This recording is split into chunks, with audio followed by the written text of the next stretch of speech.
10ই মুহররমে আল্লাহ রাব্বুল আলামিন ফিরআউনের কবল থেকে মূসা আলাইহিস সালাম এবং বনু ইসরাইলকে মুক্তি দিয়েছেন।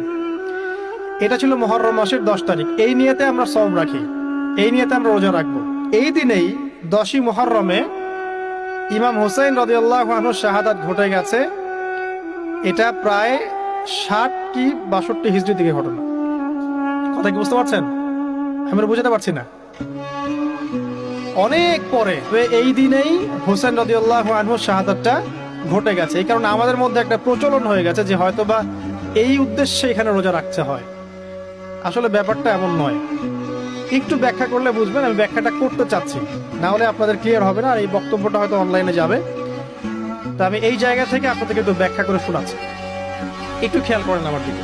রাসূল সাল্লাল্লাহু আলাইহি ওয়াসাল্লামের ইন্তেকালের পর খলিফা হন আবু বকর সিদ্দিক রাদিয়াল্লাহু আনহু, তারপরে ওমর রাদিয়াল্লাহু আনহু, তারপরে উসমান রাদিয়াল্লাহু আনহু। এই উসমান রাদিয়াল্লাহু আনহুর এই সময় থেকে শেষের দিকে একটা সমস্যা সৃষ্টি হয়েছে। কি সমস্যা? উসমান রাদিয়াল্লাহু আনহুকে কিছু বিদ্রোহীরা হত্যা করেছিল। একটু বোঝার চেষ্টা করেন, ইতিহাস পড়তে কিন্তু অনেক সময় লাগে, আমি খুব অল্প সময় আপনাকে শেখাচ্ছি।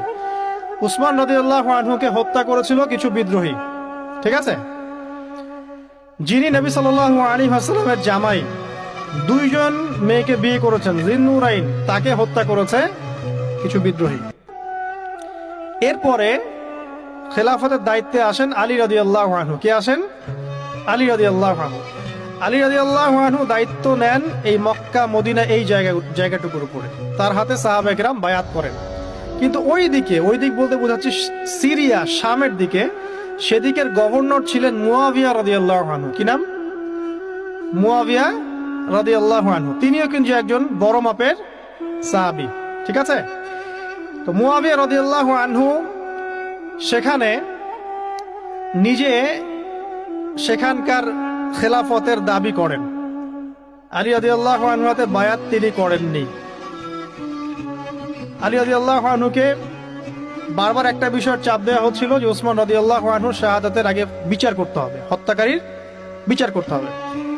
তো এখানে একটা দ্বন্দ্ব, মানে একটা পলিটিক্যাল দ্বন্দ্ব সৃষ্টি হলো। ওইদিকে মুয়াবিয়া রাদিয়াল্লাহু আনহু তিনি খেলাফতের দাবিদার হয়ে উঠলেন, এদিকে সাহাবায়ে কেরাম সহ অনেকেই আলী রাদিয়াল্লাহু আনহুর কাছে বায়াত করলেন।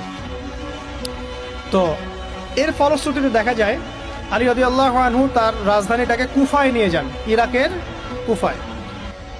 তো ইহুদিদের ইন্ধনের ফলে এক পর্যায়ে দেখা যায় যে আলী রাদিয়াল্লাহু আনহুর এক পক্ষ এবং একদিকে মুয়াবিয়া